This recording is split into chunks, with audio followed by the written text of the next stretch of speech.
Hey everyone, welcome back. Hope you're having a fantastic day so far. So increased payments for all Social Security beneficiaries are finally going to start in just 2 weeks from now. So we're going to be going over that and when you can expect these increased payments. Plus, a formal impeachment inquiry into Joe Biden was finally approved by the House yesterday. But we're going to discuss whether or not it's actually going to matter. But before we go ahead and dive into the main content of today's video, if you wouldn't mind helping me out real quickly by just giving this video a like, that just helps out with the good old YouTube algorithm, and also consider subscribing to my channel if you have not already. Plus, if you would like to receive a few free stocks and $60 or more in free stocks or cash with Webull for this month alone, as long as you open an account and deposit at least 1 penny, they're going to send you 20 stocks for free. Each stock is going to be worth at least $3. And once again, if you don't want to invest at this point in time and would rather have the money, you can sell those stocks and then transfer the $60 or more that you receive right back to your bank account. Okay, so diving right into the main story, the first story of today's video, and that is the fact that the House formally approved the impeachment inquiry into President Biden yesterday. So this isn't saying that he's impeached. They're just pretty much allowing themselves to open up a bigger investigation, cast a wider net per se, and then perhaps later on, maybe next year at some point, finally impeach the current president in Joe Biden. So according to The Hill, the House GOP on Wednesday formalized its impeachment inquiry into President Biden with a House vote, a step Republicans hope will add legal weight to their demands as the probe moves into a more aggressive end stage. Lawmakers voted 221 to 212 along party lines to approve the resolution authorizing the inquiry. Earlier in the day, Hunter Biden, the president's son, who is at the center of many of the lines of inquiry, defied a GOP subpoena to appear for a deposition on Wednesday morning. Republicans leading the probe said that his refusal, quote, reinforces the need for a formal vote. The resolution makes official an inquiry into Biden that has been underway for months after former Speaker Kevin McCarthy in September said that various GOP probes into the president would be under the umbrella of impeachment, but did not hold an official vote. Republicans have said they moved to formalize the inquiry in part because the White House responded to document requests last month with a letter that argued their inquiry was unconstitutional due to the lack of a vote, citing a Trump-era legal opinion. So basically, the impeachment inquiry, the reason that Republicans want to impeach Joe Biden is from his time as vice president whenever Barack Obama was the president of the United States. They believe that he's had some, business dealings with Ukraine, business dealings that a vice president should not have been doing, that he used his power as the VP to pretty much put weight on the business dealings in his son's Hunter Biden's business. And before they were saying that, or Joe Biden was claiming that he did not have, he basically did not have any involvement in his son Hunter's business. And later it came out that he did. And he said, oh, yes, no, I did, but it wasn't like that much. But it turns out that he had a lot more, involvement in his son's business than what he first claimed. So Republicans are, a little sketched out by that, obviously, and they want to impeach him for that. Now, Joe Biden is saying that this is all basically just a baseless political stunt, that it has no weight, that they're wasting their time. And, that partially could be true. Maybe they are wasting their time.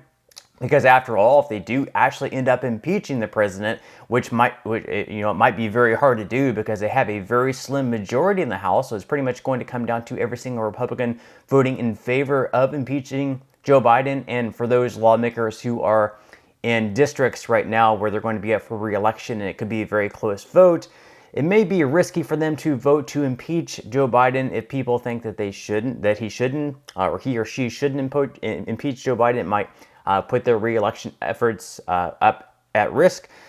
And really, and another point that it may not matter that much either is because in the Senate, Democrats currently have control, 51 to 49. Obviously, if they impeach him in the House, in the Senate, it's going to be pretty much impossible to impeach him because every single Democrat is going to vote against it.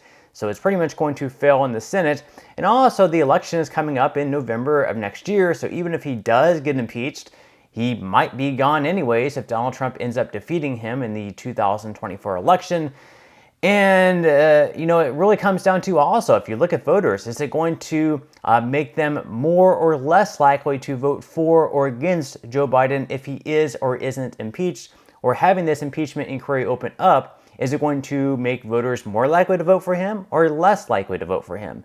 So it's really going to be interesting to see how all this plays out. But we actually have an Obama advisor coming out right now and saying that he's pretty concerned about Biden's re-election chances. He's looking at the poll numbers and he's saying that they're very, very dim because he's not having too good of favorability ratings. And we have a lot of polls coming out saying right now, if the election was held today, Donald Trump would in fact defeat Joe Biden and become the next president of the United States. So according to The Hill, former President Obama's senior advisor David Axelrod set a recent Wall Street Journal poll showing President Biden's approval rating hitting a new low is, quote, very, very dark for Biden's re-election campaign.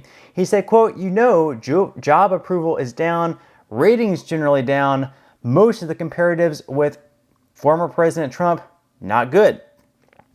About 37% of respondents in the Journal poll released on Saturday said they approve of the job Biden is doing as president, while 61% of respondents had an unfavorable view. In a hypothetical matchup between Biden and Trump, who continues to lead in the GOP primary polls, Biden trailed the former president by 4 points, with 47% of respondents saying they would vote for Trump and 43% choosing Biden. Axelrod said he was most alarmed by the numbers regarding voters' perception of Biden's and Trump's policies when president. About 23% of voters said Biden's policies have helped them, while 49% said the same of Trump's policies. And that definitely is the most alarming when you have just, 23% of voters saying that Biden is helping them as opposed to 49% saying Trump is helping them. That's a huge difference there. So let me know in the comment section below what you think about this. Should Biden be impeached? Should he not be impeached? Let me know what your thoughts are in the comment section below. Now, in some other news, we had the increased payments finally going out for Social Security beneficiaries in just a couple of weeks. And the first round is going to be going to SSI beneficiaries. So if you're on SSI, you would have received your first payment this month on the 1st. It would have been the normal payment that you've been receiving all year long. But the increased payment is going to be coming on Friday, December 29th. So according to the Washington Examiner, millions of supplemental security income recipients will get a second monthly payment in December worth up to $914 for individuals filers in a little over 2 weeks. The second payment will go out in 16 days on December 29th, 4 weeks after the first payment was released. There are 2 payments sent to beneficiaries during December due to a scheduling quirk that happens multiple times a year. Recipients always get 2 checks in December because January 1st is a holiday.